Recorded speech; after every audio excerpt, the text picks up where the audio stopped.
Good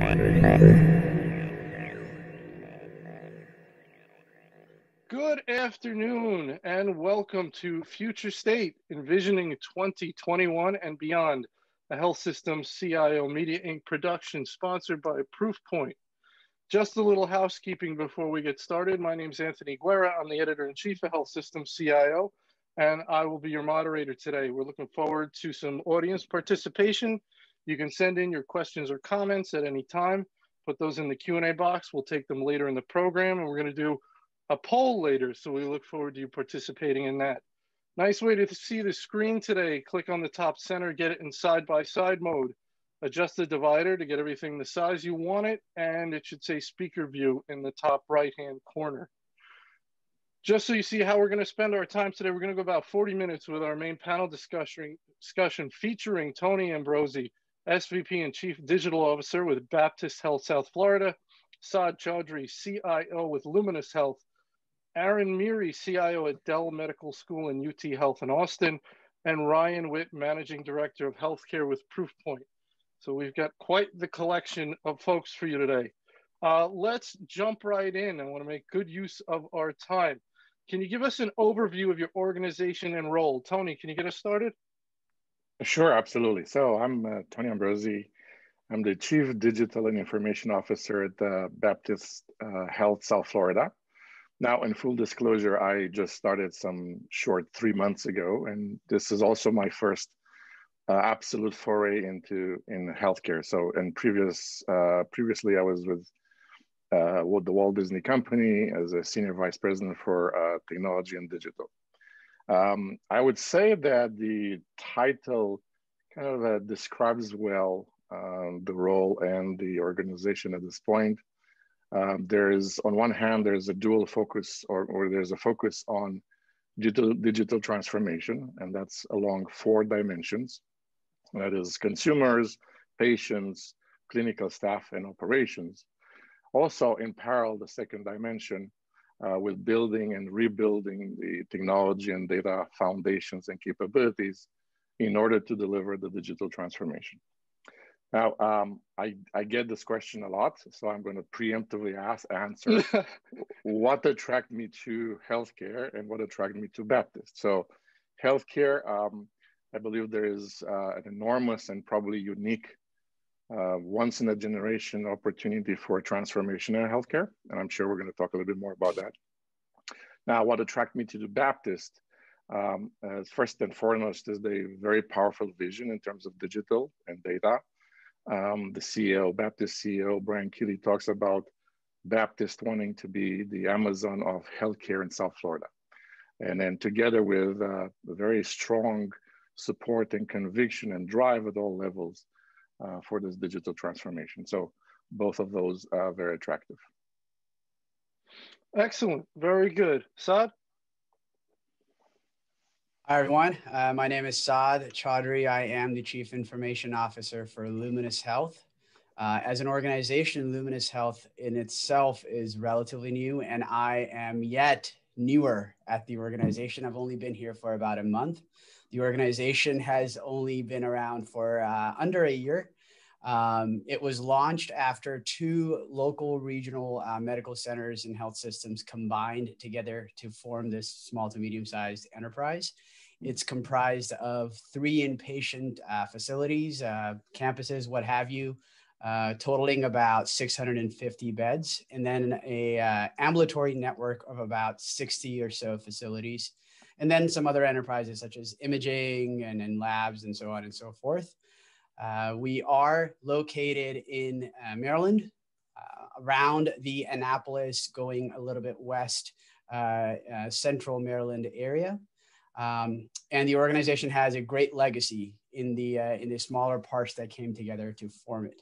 I'm very excited to be here today. I'm honored to be a part of this company. I don't believe that my stories are going to be as fantastic as Tony's from Walt Disney or encompassing things that Aaron may have dealt with, but I will try my absolute best. Thank you for having me. Well, we're happy to have you. Aaron? Saad, welcome. I'll give you a warning though. Once you get to like month 12 of your stint, your hair will start to go away or turn gray. I mean, there are certain criteria being a healthcare CIO that you just sort of accept. So welcome to the crew, my friend. Glad to have you on here.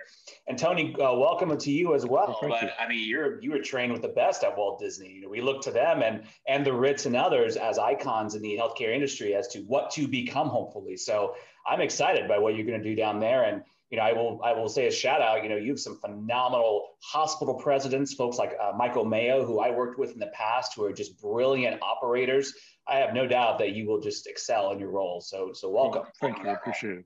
Absolutely. So I'm Aaron Miri. I'm the CIO here at the University of Texas at Austin. I've been here about 2.5 years. UT Austin is one of the largest academic research institutions in the world. We often have a lot of Nobel Prize winners that are here on faculty. We do world-renowned research. We were part of the development of the process with the spike protein that Pfizer and Moderna both use now in their vaccines. We were also, you know, do things like, you know, we were the ones that visualized the black hole. When you saw those images about a year ago, that came from our Advanced Computing Center. In addition to that, we have a phenomenal healthcare division, multiple hospitals, multiple ambulatory clinics. We have a world-class medical school. And we also have, of course, the Longhorns football team, which everybody here in Texas near and dear to their heart. My span of controls over all of that. And so I have oversight over the medical school, over our clinical enterprise, over our research divisions, and also what we call community impact, which is all of our social workers, folks who work with Meals on Wheels, all those sorts of things, looking really hard at social determinants of health and really making sure there's equitable care across the entire continuum of care for Central Texas. What I'm excited to talk to you today about over the past 2.5 years is some of the digital transformation that we have undergone and what we're focusing on going forward, which I'm sure will tie a lot to what you're going to hear from Tony and Saad about what we're doing with the market, what the market's asking us to do. Austin is a very fast growing city, a lot of Fortune tech companies moving here with Tesla and others, Apple building their second headquarters just north of us. Dell, of course, anchored heavily and a phenomenal job in the community. Things that we're doing with them as well as we expand, and UT Austin is poised at the precipice to take advantage of that. So a lot of our IT strategy has been influenced by tech, which then influences the delivery of care and, of course, world-class research. So happy to talk through it today and look forward to it. Excellent. Looking forward to it. Ryan? Welcome.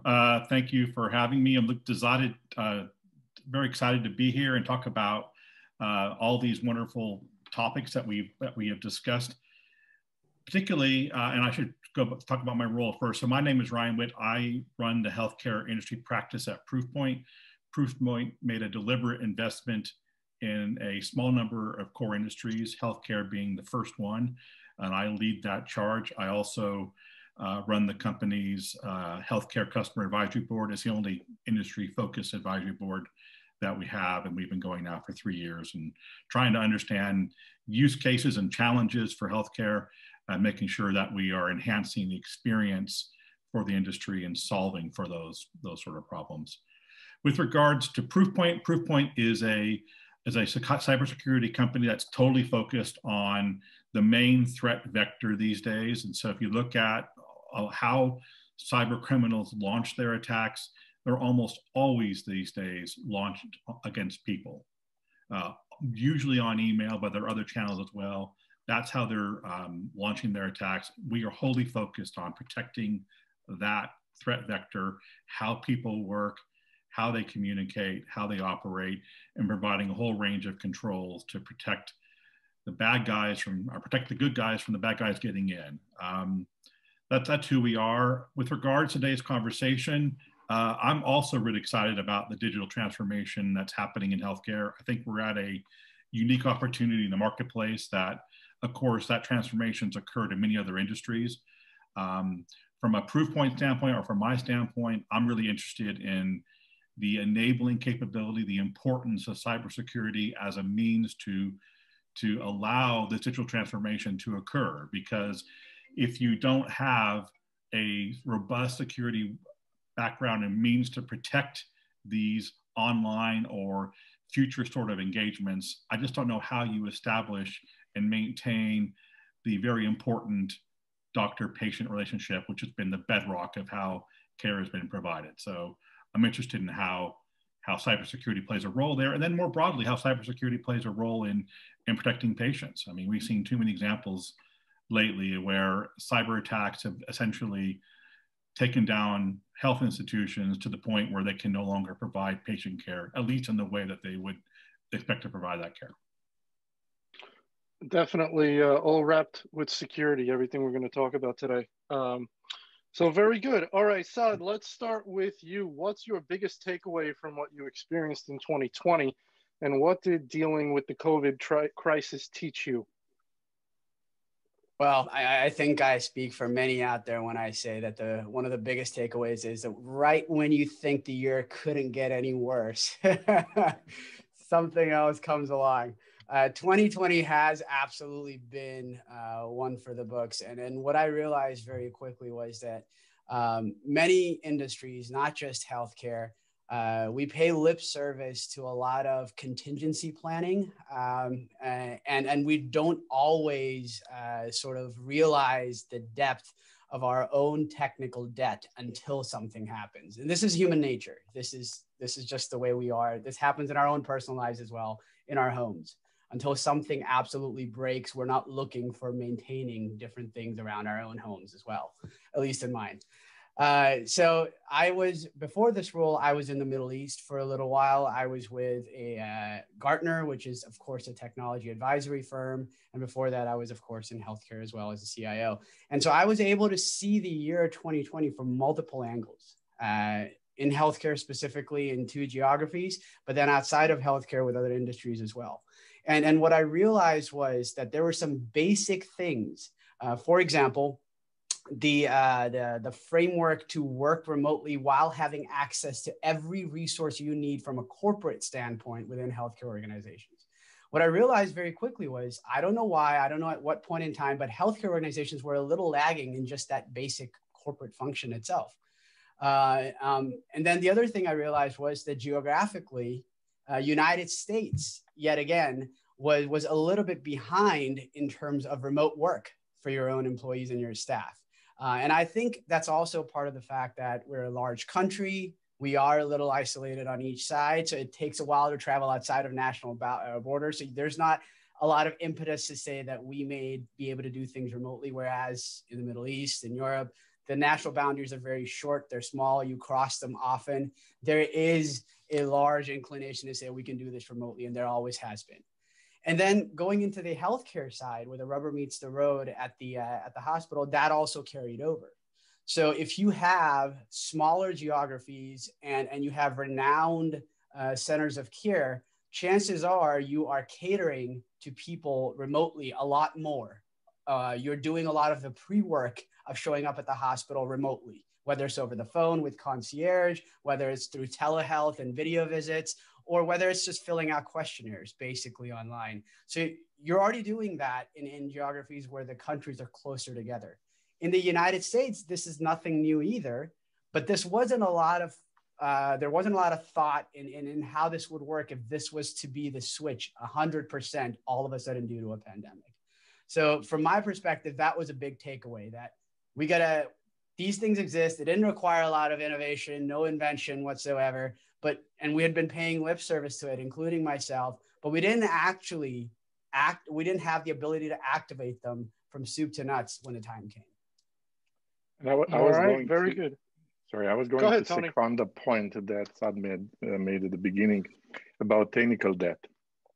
So when everything is normal and stable, there is that tendency to delay fixing technical debt from 1 year to another, and sometimes it's 5 years later.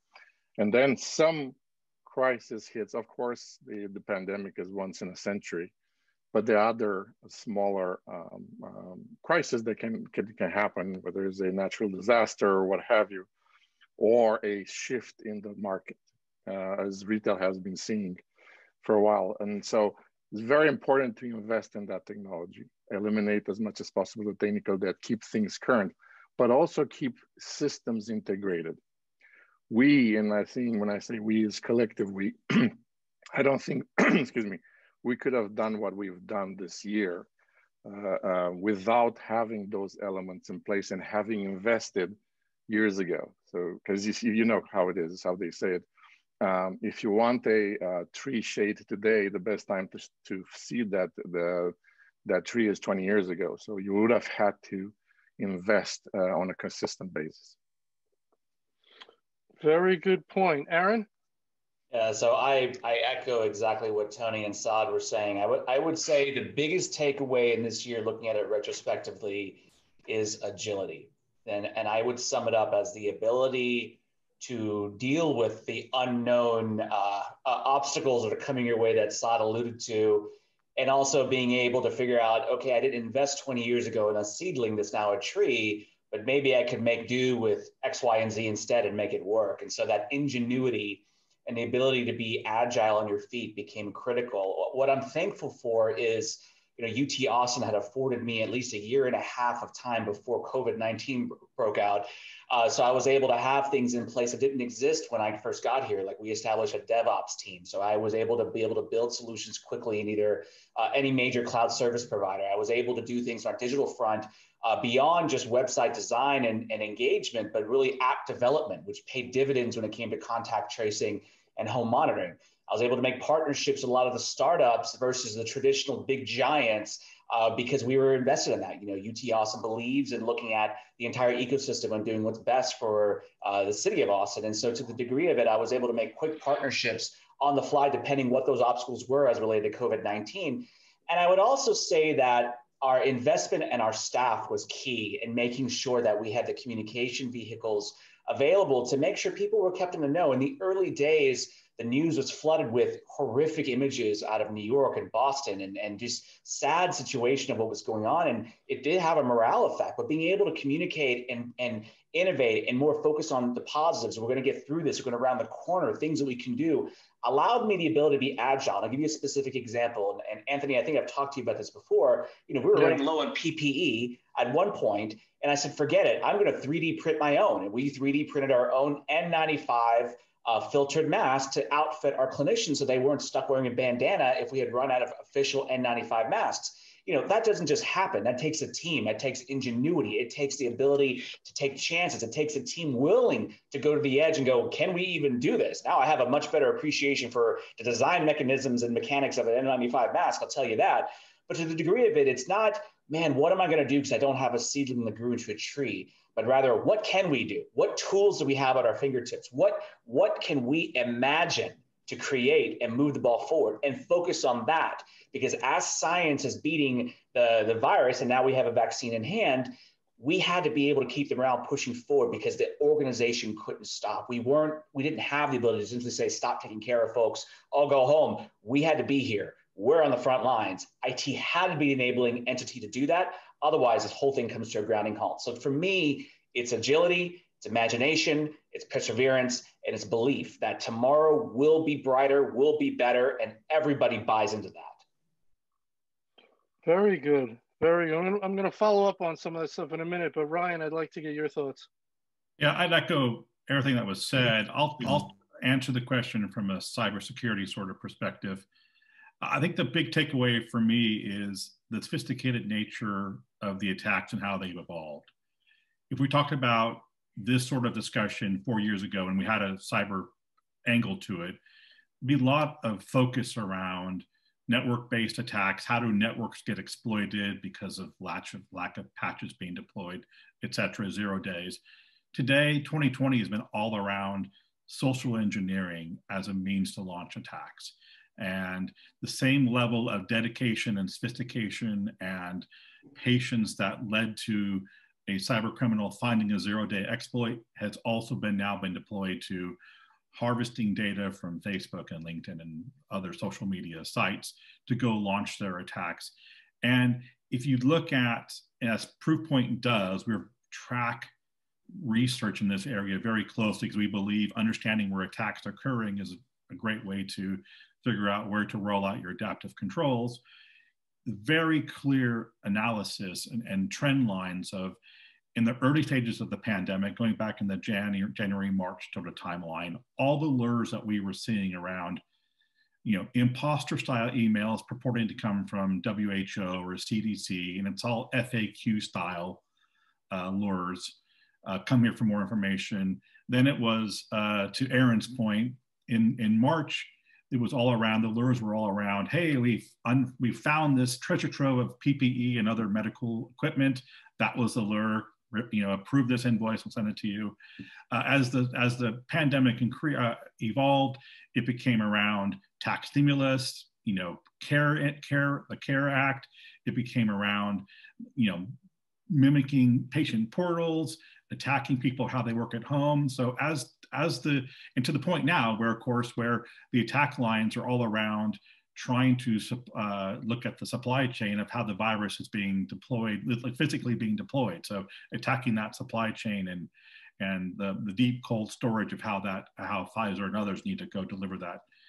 So I think what that tells you is, do not underestimate how sophisticated these actors are, the lengths they will go to understand how to launch an exploit against you, how they will research your organization, you as an individual. They will make assertions about your hierarchy and your level of authority, and they will launch very compelling lures accordingly, leveraging all this incredible amount of data, which unfortunately is out there in the public. So I think that's my big takeaway, though, just the level of social engineering that we see.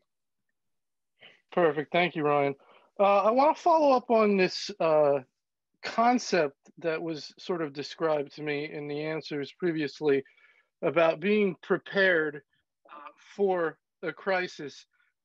There's the concept of technical debt, which is interesting, that was mentioned by Saad and followed up on by Tony. And I want to talk a little. It seems like there's two sides to this. One is preparation, and I would describe that as not developing too large a technical debt, or doing some of the things that need to be done, making sure your house is in order, because, hey, we don't know when a storm's coming. So let's make sure we have to do these things. And then, so you have that. If you do that properly, you're in decent shape. And then we go to Aaron's point, which is the ingenuity, the MacGyver aspect of it, the innovation, right? So, but you have to do both. You can't just do the innovation if you haven't put in the plumbing. And if so is that what am I getting this right? This sort of two-sided thing. I'd like to start with Saad. Sure. Yeah, I think you are getting it right. And furthermore, just to expand on that idea of technical debt, if you take the analogy of actual debt, like financial debt, you will understand that no matter who you are, where you are in the world, chances are you have to live with a certain amount of debt, right, throughout your life, because that's how you progress. That's how you take care of things. That's how you get things in and out of your life. Technical debt, in my belief, is no different. So I don't believe any CIO will be able to 100% eliminate all technical debt from their landscape. So there is a healthy amount of technical debt that you sort of live with, because it almost like a siphon moves you forward. But the technical debt buildup is what gets you if you sort of let it get out of control and it builds up, just like financial debt would.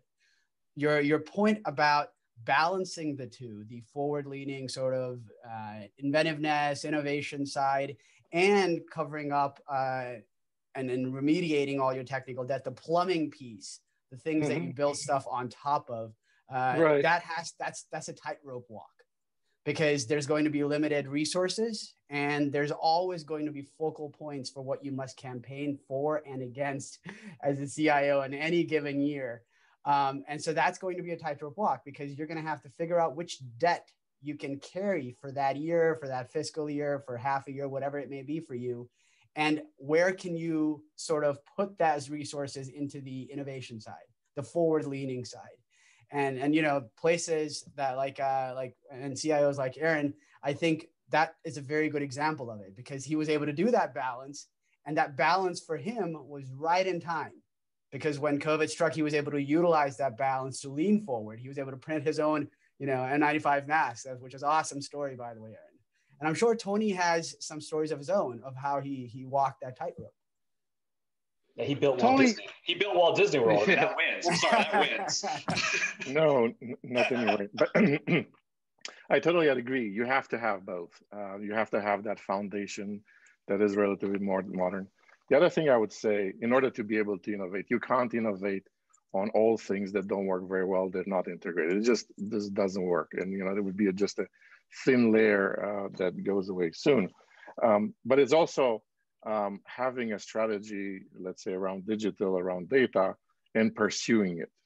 Having pursued it in advance, you can't, even on normal systems, okay, you have a great EMR and EHR, whatever, but if you don't have digital capability started, it's relatively very hard to start that cold.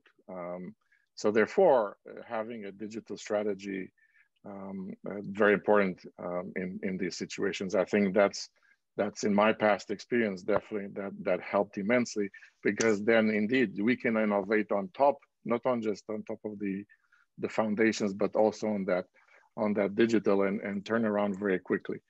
Clearly the model, maybe the business model changes overnight, but you can do that because you are agile, because you invested in that agility, you invested in the cloud, you invested in all the development techniques and in data. Aaron, it's probably a bad analogy, but it's like you need a decent canvas before you can paint, right? Exactly so right. That's how we think of the. Go ahead. Yeah, I would say you're right, Anthony. But let me change your vernacular a little bit here. Instead of technical debt, I want to call it opportunity, because with every bit of opportunity, you can take it one way or the other. Example, man, I'm running out of storage. I got to increase on-site, spinning disks. And what am I going to do? Oh, wait, now there's cloud. Maybe you weren't a cloud organization. You can now look at it right now versus buying additional disks, spinning disks. Just as a simple example, there's opportunity no matter what. So yes, you're going to have legacy issues you have to overcome, but can you, like for like dollars, be able to maybe pivot forward the organization so that there isn't this exponential spend on top of fixing what the opportunity that remains? Number two thing, we haven't talked enough about communication. Healthcare is told in stories. If you do not understand your customers, internal and external, and you cannot articulate to your board and to your CEO and to your C-suite and your partners why XYZ technology stack, whatever it may be, opportunity, debt opportunity, or futuristic capability, and how that's going to enable and unlock that agility I spoke towards earlier, you're good as dead. Number three thing, does your organization know who you are? Do you get out of your office and go get into a bunny suit and stand in an OR? Do you do rounds during shift change? Do you sit there and the medical staff knows to call you when they have a question? And are you the person that they call when they say, hey, I'm thinking about X, Y, and Z versus, oh man, I broke this thing? That's opportunity. So yes, it is a canvas, Anthony, that you've got to have, but it's one that's not just simply a canvas. It's, I believe in what I'm going to draw and what I'm going to paint. The organization believes in what I'm going to draw and what I'm going to paint. And by God, we're going to make it happen. That is the encompassing thing of it. So yes, there's debt. Yes, it's a tightrope. I totally agree with what Tony and Saad are saying, but it's a mentality shift and a communication layer that goes on top of this to execute where it matters. Well, I love that, but I still don't have a problem with the word technical debt. I actually kind of thought that was catchy. Yeah. You say technical debt to a CFO, they're going to throw you out of their office. If you tell them it's opportunity to increase catchment area, then they absolutely will listen to you. So just FYI. Great I got point. it. Yes. Anthony, I want to chime in about that, if that's okay. Yeah, please. Yeah, I think it's at an interesting point in time where the linkage between innovation, digital innovation, and cybersecurity is totally connected to a hospital's mission, patient safety, patient care, and a doctor's adhering to the Hippocratic Oath. You need this technology now to go make sure you're delivering what you basically set out as at a mission level to go achieve. And if these investments are not made, unfortunately, we're going to see some institutions lag behind their capability to just adhere to their basic overall mission. So I think like never before, we can make that linkage with the investment in technology. And so whether you want to call it a debt or an opportunity or anything else, but I think we have to demonstrate and show how that investment will actually help the institution meet its stated goals and how it helped doctors live up to their oath. I mean, if you look at the totality of the wellness of the patient how do you ignore their data as a means of one of the things you need to safeguard? You need to safeguard their overall wellness and their overall health. Yeah, I would argue that would include their data as well. Well, I agree with you. Let's go into that a little bit. Aaron, let me run it by you. You know, we talked about all this cool stuff, right? I mean, someone in your position, the typical CIO of an organization that has a CISO, because let's assume the organizations we're talking to have a CISO, how much are you sort of day-to-day involved in that, or how much is it, my CISO's got that? Like, I make sure we communicate and I make sure everything goes through that person and they got that, versus how much are you thinking about security a lot? Well, given that I also at one point was the CIO for a large healthcare cybersecurity vendor out of Boston for a number of years, and we're that's right. Remember, right. It kind of yes. my DNA. But from a perspective of the CIO, generally speaking, security is top of mind all the time, and it is exactly to what Ryan was talking about with the increased threat vectors.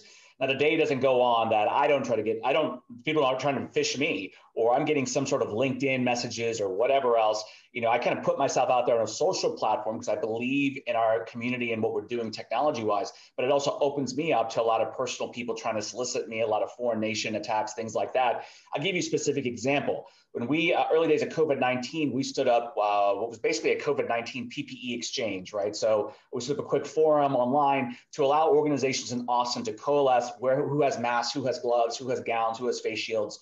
The first thing that happened when that thing went live, I was attacked by every foreign state out there. Luckily, we had our defenses in line. We have a defense in depth strategy and stack around that. Just a simple forum. There was no EPHI. It was just hey, who has PPE and how can we get it centralized and get it distributed to hospitals? It was all for the right reasons, and immediately we're attacked. I mean, it didn't even take like 10 minutes. So to the degree of it, I would absolutely say that everything we're doing, everything the industry is doing is being watched. As referenced recently, the week of the election week, when the FBI and CISA had a giant announcement about potential ransomware attacks, which unfortunately took out University of Vermont and others. This thing is happening, it's continuing, and it's going to get further along. As also as public news, the University of Texas system has been warned numerous times by the FBI about foreign governments trying to infiltrate on the research side and steal intellectual property. So no matter what I do, no matter what it is I'm thinking about, if cyber is not top of mind, I'm as good as dead. And it goes along with everything I said about earlier, that you have to be known and have to be understood, because you can't be, hey, physician, nurse, whomever, I'm putting you in a little box. The world can't see you. You can't see it to protect you. That's not going to work. You have to explain and work with them, work with the workflow, and understand where things are going, where the business is going, and make sure that security is built in. It's not that it's invisible. It's not that it's a barrier and incumbent, but it's there as an enabler, and sell that idea of an enabler. And that's where communication comes in the key. Excellent. Tony? Yeah, no, absolutely. I think I'm going to clearly second what was said earlier, frankly. So. Okay. Anything else on that, Tony? I think it's just as it was said. I think clearly those are the elements that, frankly, are the ones. Very good. Saad?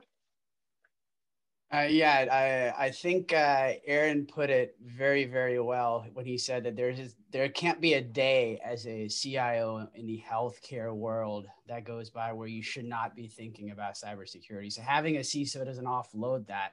That just means you have a partner that you can actually sort of strategize and work with. Furthermore, this is something that's at a board level now. So, I think Gartner, their last survey from 2019 of 500 boards around the world, 67% of the board said that one of their top 3 issues is cybersecurity on their docket. So this is a high level thing now. It's got a visibility. It's not just a technical thing anymore. And what Ryan said before is absolutely true, because one of the most frequently attacked links, and probably some would say the weakest link in the chain of cybersecurity, is the human element. So that social sort of hacking is what you're most afraid of in our world. And the only way to combat that a lot of times is education, is proliferation of best practices. Everything from anti-phishing campaigns to everything from, how do you actually engage with your own folks, your own staff, to make them understand that whenever you're communicating, you'll communicate it in such a way. And if they get somebody else reaching out to them saying that I belong to the organization, it's not going to be you. So those kind of things, the social engineering piece, are now more important than they ever were. And then lastly, I don't believe this is going to get any easier for any of us. We've always said that, the bad elements are going to stay one step ahead because they're always researching ways of attacking. And Aaron's forum example is a prime example of that. A few minutes this thing is open, it doesn't contain probably anything valuable that they would, but he's getting targeted by city states. So there is something to be said about that. There is an underlying environment that we're all living in that is constantly attacking you, and it's not going to get any easier. So you have to think about it constantly. And I believe that every healthcare CIO is, yeah. Yeah, and I want to add one more thing. I think it's important for this group to know and for the world to know is that the House of Representatives recently passed a bill that's actually expected to pass the Senate, where organizations are going to be recognized for good cybersecurity practice and hygiene. This has been something that's been floated with HHS for quite some time, and that the Office of Civil Rights is being asked to give leniency or guidance or lessen penalties because you're doing the right thing, whether you're following a framework, whether you're doing risk assessments, whatever else. So beyond the fact that it's a mandate from a HIPAA perspective, beyond the fact that Meaningful Use asks us to do risk assessments, beyond the fact that we now know that the penalties are getting up there in the multi-million dollars if you have a breach, now you're going to have even further incentive to adopt good cybersecurity best practice. I'm a co-chair of the HITAC, congressionally appointed member to it. And it's one of the things we've talked about extensively, which is that it's privacy and cyber go hand in hand. So beyond even now it's top of mind, Anthony, it's going to become even more so in the public eye about good cybersecurity hygiene. Yeah, and I would add, actually, to the original question about the role of the CIO versus CISO, clearly, CISO a great role driving things around security. But at the end of the day, CISO doesn't develop the code. CISO doesn't necessarily runs the infrastructure and so on and so forth. So therefore, the CIO being not just supportive of their CISO, but super involved as a credo is very important, including going to the board and getting the famous funding, and then driving all those infrastructure teams to do the right things in the right time frames, and the development teams and so on and so forth. So, as a CIO, I think probably security is one of those areas where the CIO has to be biased more so than the other elements.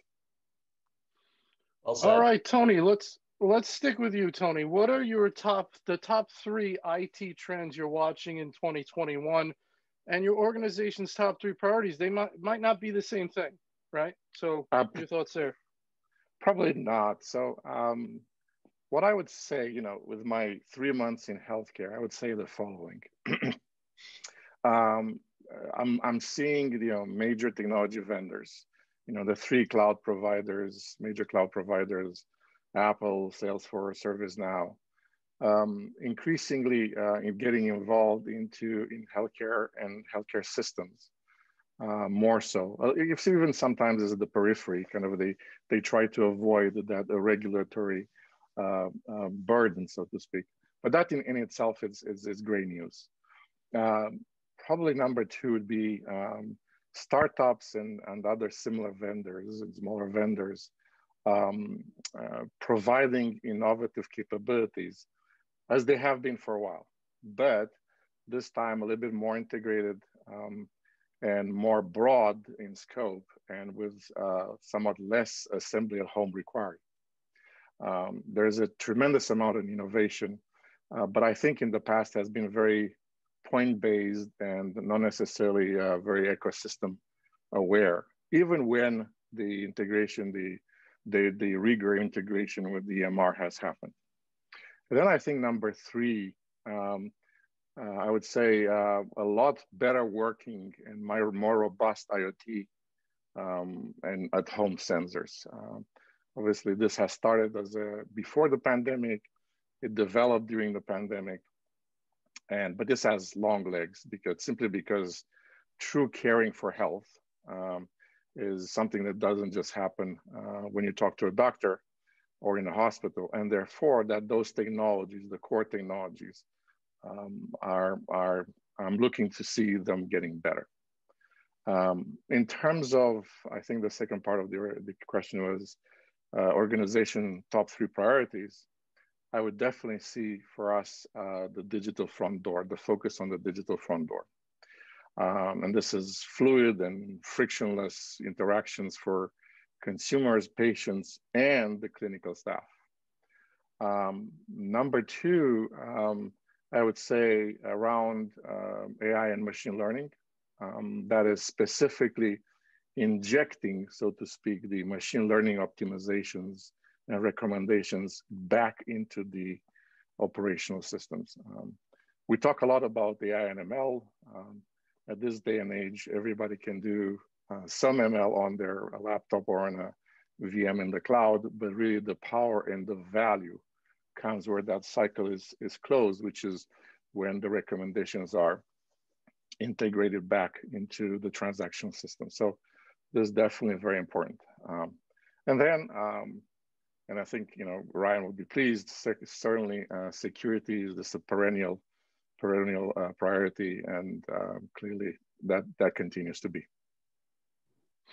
Very good. Ryan, your top 3 trends.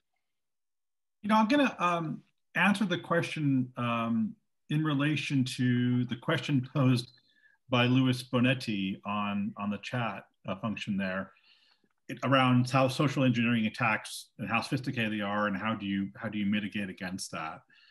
And I think one of the things that I wanted to say here, and it also is a building on a point Aaron made a little bit earlier, there is a lot of evidence about who is being attacked. There's a lot of data and a lot of research out there about who's being attacked. Great example of that, or the most obvious example of that, is researchers.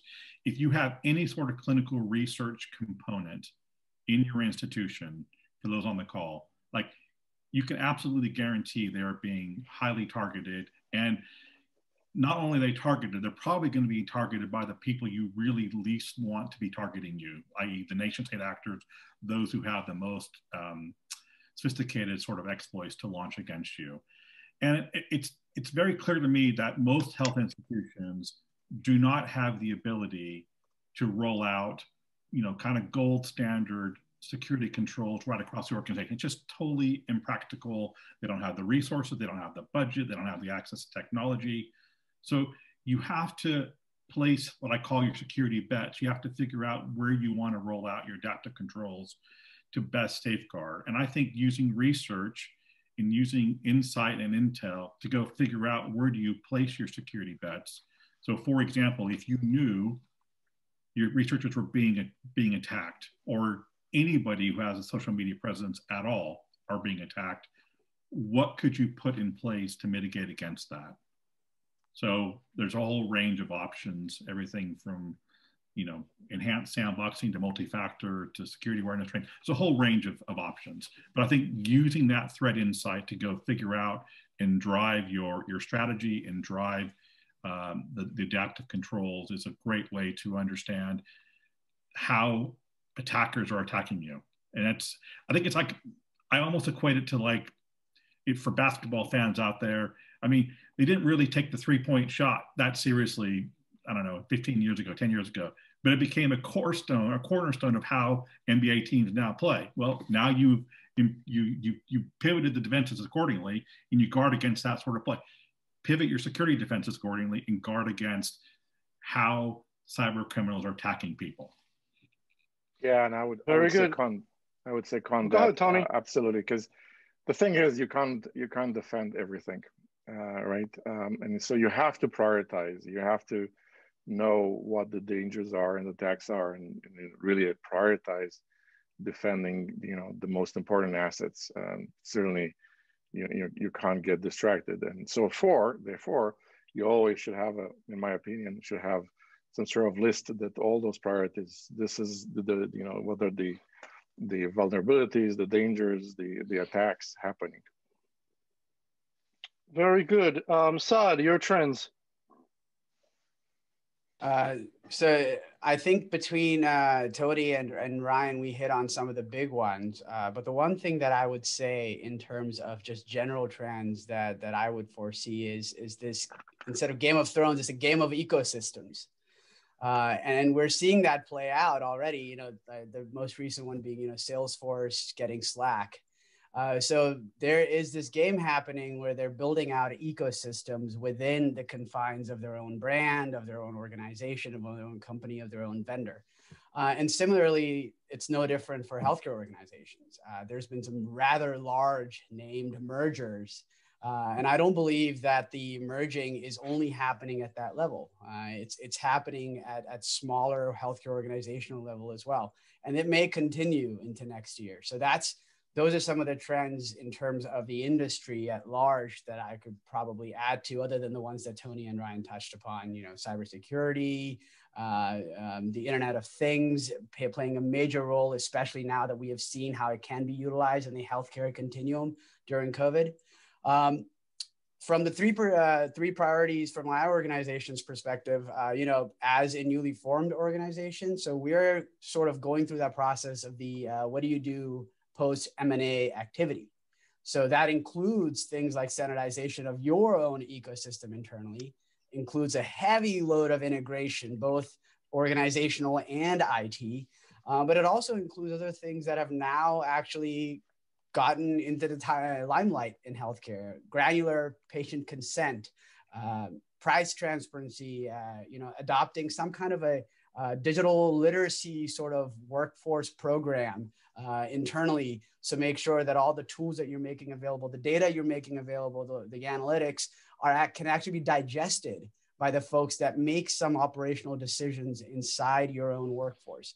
And things that were on the cusp before, pre-COVID, things like what's your moving to cloud strategy? You know, what's that runway look like? Now, it's almost like the plane's already in the air. It's kind of like if you don't have some level of cloud footprint, you're probably not operating very well through COVID, because that's essentially one of the fallback places that we have all gone to through COVID when things got really, really rough. So that's where I am aiming for internally for my organization and my organization's priorities as well. Very good, Aaron. I'm going to answer a little bit differently because I agree with everything Tony and Saad have said. So let me give you some different perspectives on this. First IT trend that I'm watching is a younger and younger medical staff that's entering the workforce that's more geared towards being able to do multi-modal work. So I can use an iPad and talk on a Vocera at the same time. I can go into a room and I expect the lights to come on because they're used to smart sensors in their house. There's an understanding that tech is an enabling layer versus the maybe more traditional standards of having to teach somebody. They expect it. They expect to be able to walk up to a screen and it's just touchscreen. They expect to have devices in their hands that are agile and they can flip and become a tablet at whim and adapt to their mode of operation. No longer is it okay to say, here's a static thing that does X, Y, and Z only, and it can't do A, B, or C. That's not going to cut it anymore. So that's the first trend, is watching healthcare adopt that, what other industries like the hospitality space has known for years. You have to make the hotel room be as tech trendy as your home, which is why you go to any hotel in Las Vegas and they're all whiz bang full of tech. Same thing is happening in the hospital system. That's number one. Number two, the digital savviness of the consumers. What we saw with COVID-19 particularly was that it's no longer okay to force your patients to have to only engage with you in one or two modalities, and that's it. Example, we do net promoter score sampling on every single discharge from our hospital and our clinics. And we were typically scoring in the 80s, which is great for NPS. The complaints you're getting about parking, traffic, I can't help that. I'm in Austin, Texas, right? I can't fix traffic. I wish I could. But the minute we went to telehealth for all of our visits across our entire ambulatory space and flipped that entire model on its head, our NPS went into the 90s because now suddenly it was on their time, it was in their form or fashion, it was on their phone, their laptop, whatever be it. And that's exactly what the consumers are asking for. So it's adaptation of traditional service lines to that mentality and understanding that. And really that's going to pick up speed in 2021. The last trend I would say that's important is I'm going to actually say this and with respect to all my colleagues who are very digitally savvy. And so if you are a dinosaur IT leader and you do not understand how the business works, and you can't get on a whiteboard and whiteboard out workflow with the chief medical officer or whiteboard out rev cycle and claims flow with your CFO or similar, if you don't understand the business and you're simply a keep the lights guy or gal on person, you are going to find yourself looking for another job very soon. You have to keep up the trend. I think 2021 is going to see a cycling of organizations looking to modernize the role of the CIO and look for people who are multi-mode and didactic and can enable the business and talk like the business, almost like a COO would be able to, than just be the IT guy who provides an electronic medical record that costs way too much money and does very little for your dollars. Those are the three trends I'm looking at and watching closely, and I think 2021 will double down on that. As for our organization's top three priorities, number one, we have a really fast-growing clinical enterprise. We just opened up a new digital ambulatory surgery center, the best one in Austin, as far as I'm concerned. It's end-to-end digital. The physicians love it. We keep growing, keep adding more practices, adding physicians. We announced multiple new buildings that we're building over the next couple of years. So you're going to see that as a focal point of our growing clinical enterprise quickly and making sure that it stays together in a very didactic and very much a workable model that really takes care of the city of Austin the way it should be taken care of. Number two, research. Making sure that we continue to excel at what we're doing with research in partnership with the NIH and other leading research organizations, and making sure that our PIs, our researchers, have access to the data, the systems, the technology they need to make things happen. Number three is our medical school. We continue to add more fellowships and more residency programs and really attract some of the world's brightest. We continually pull some of the applicants that were originally gone to the Harvards or the others and now want to come to Austin because of what the city has to offer. So making sure that we continue to afford them the options. And the way we've done that is like distinction tracks, obviously you're getting your MD, but you're getting also maybe a master's in policy or a master's in business on top of that. These kinds of things we're able to afford them because where UT Austin really attracts the best. It continues to grow UT Austin going forward. That's what we're working on for the next top goals for next year. All right, great. I want to get another question, and I'm going to call this the lightning round. So I'm going to ask for approximately 30-second answers here. And I'm very interested in this leadership issue. How has COVID, in terms of working from home, managing a remote workforce, increased expected speed of deliverables, impacted the way you lead and manage? What I've been thinking about is that this is no environment, it's never been good for a micromanager, a very controlling manager, a non-trusting manager. But this is the worst environment for that. People are home. If you're not the kind of person that can trust, that can allow people independence, you were never going to be a good leader anyway, but you're really bad today and you're really going to be exposed. I'd like a 30-second answer from each of you on the keys you think to leading in sort of the new environment. Tony, let's start with you. Sure, I'll try to do this 30 seconds. So I think at least in technologies, in the larger technologies organizations, we've had distributed teams for quite a while, some years now. Now we have distributed team members, and that the dynamics is a little bit different despite the collaboration tools, and simply because it's a lot easier for information to occasionally miss individuals that need it, or those hallway conversations that have been so useful for innovation just don't happen. So I would say from that perspective, you're right. By now as a leader, you shouldn't be micromanaging all those other qualities, leadership qualities. But in addition, leaders need to become, if they're not already, great connectors of people, connectors of ideas. Number two, ensure the information flows to everyone needing it. Then three, in some shape or fashion, create those occasions for the serendipitous interactions between people. And then finally, the human level, making sure that the employees are in good shape. This is still very stressing time. We as leaders must be constantly present and available and flexible, and to help our people more than normal. That's a great point, to understand the stresses people are under. And Aaron, I've heard you talk about that kind of, you're a big empathetic leadership guy. So your answer. Yeah, so everything that Tony said, and I would add on top of that, number one, making sure that you understand the unique circumstances of every single person on your team. You know, I have quite a large team at UT Austin, and I would say that when they were all here on site, I would do as best I could to do rounds through the department, talk to folks, hopefully catch them when I have a chance when I'm doing those rounds. But now I make it a point to reach out individually, hold open door sessions deliberately, get to know him or her and understand their nuances, their kids, their spouse, what's going on, their stresses, their concerns, and offer reassurance and be that leader. Exactly to what Tony said. Number two, making sure you take care of yourself. Your team looks up to you. They're watching how you deal with stress. In my case, I started running more and I went on a keto diet. I haven't stopped in the past 7 months. So I did things to make sure that I was staying healthy and I was staying sane and I was staying wealthy, because it translates to the team, and the team started doing that. Number three, making sure your leaders follow the principle, shadow the leader. If they don't trust your teams beneath them and you trust them and they don't trust others, you have the wrong leader. Find somebody that looks and acts and mimics your belief structure and make sure those leaders are in place, or replace your leaders. Too often we deal with a bad egg because we don't want to upset the apple cart. No, deal with it, because your team will respect that and you will garnish the trust of everybody. And those are the managers under you, one level below you, who are managing other people, right? That's right. Anybody managing others. That's right. No bad eggs allowed. Saad? It's a little unfair to go after those wonderful answers.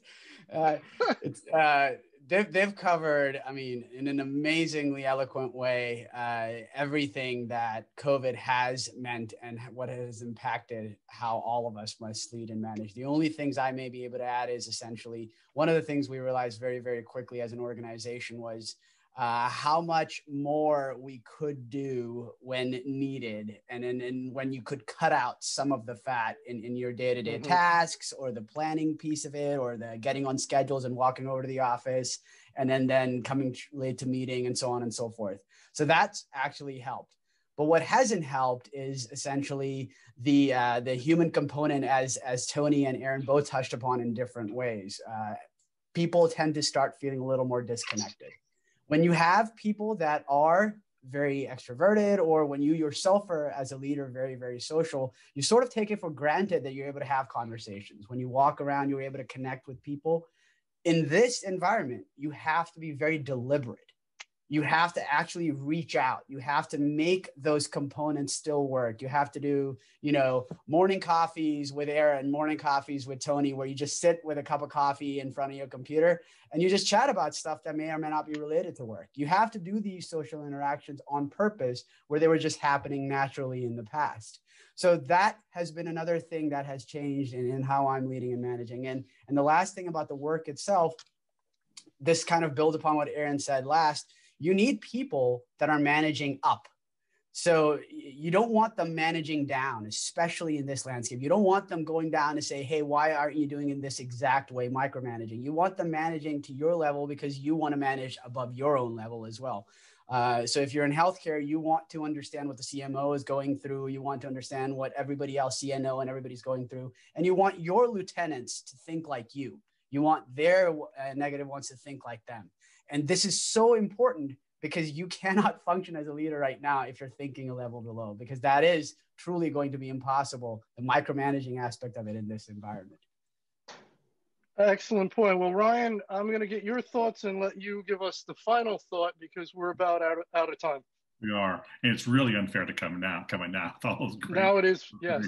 So I will come and say, think of it as just the next threat vector. So with all of this remote working, if that becomes a permanent or semi-permanent state, just the edge of your network has essentially been extended, and the edge of your threat vector has been extended to the point where you don't really know who's using these corporate issued devices. Maybe kids are using it to get onto sessions at school or whatever. You don't know the robustness of the home networks, of the home firewalls, those sort of things. So just recognize that the bad actors are recognize this as well, and you just need to put in more controls in place to protect this threat vector, because once they're in, that's when they wreak havoc, and they will always try to exploit the weakest link, and this could be deemed to be a weak link. Excellent. Well, that is about all we had time for today. I used up about every second we had available. Regarding continuing education, you could use the final slide in this deck. You'll get an email when the archive of this event is ready for viewing. If you want to sponsor an event with us, you can reach out to Nancy Wilcox from our team, and you can go to our site to register for upcoming webinars. With that, I want to thank our tremendous, amazing, wonderful panel, Tony Ambrozie, Saad Chaudhry, Aaron Miri, and Ryan Witt. I want to thank Proofpoint for supporting this event and making it possible, and I want to thank all of you for attending. And with that, everybody have a wonderful day. Thank you so much. Thank you.